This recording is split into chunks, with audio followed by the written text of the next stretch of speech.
what's happening. Kasi, and then live yung reaction. Because it was a live show Because then. it's a live show, the reaction to you is live. It's more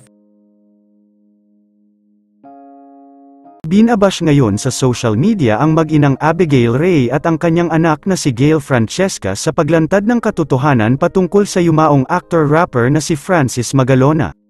Tinawag si Abigail ng homewrecker o kabit dahil sa pakikipagrelasyon kay Francis M. kahit asawa pa nito si Pia Magalona. Hindi malinaw sa mata ng publiko ang katotohanan sa pagitan ni Abigail at Pia ngayon. Ayon sa balita, nais nang makipaghiwalay noon ni Francis M. kay Pia ngunit hindi na nga nangyari dahil sa pagdapo ng nakamamatay na sakit sa rapper.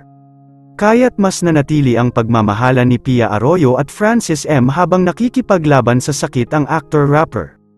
Madaming malalapit na kaibigan pala ang mga nakatrabaho noon ni Francis M. sa Itbulaga ang naging matalik na kaibigan ni Abigail sa showbiz.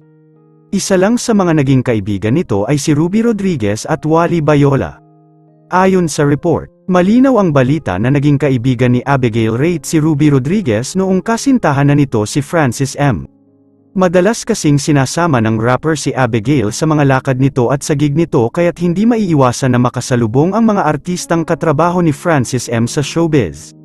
Bagamat sa mga akusasyon ngayon kay Abigail, tinatawag siyang kabit ng netizens sa ginawa niyang pakikipagrelasyon kay Francis M. kahit may asawa pa ito. Ngunit deadma lang sa pangbabatikos si Abigail dahil una pa lang raw ay alam na niya na mangyayari ito sa kanyang paglantad sa publiko na meron silang naging relasyon ni Francis Magalona at meron silang naging babaeng anak. Dumalaw pa nga ito sa puntod ng yumaong rapper kasama si Gayle Francesca.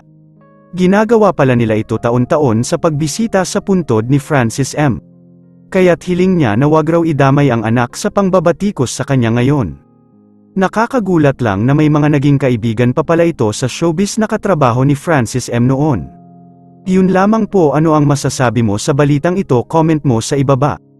Huwag kakalimutan i-like ang video na ito. Maraming salamat po sa panunood.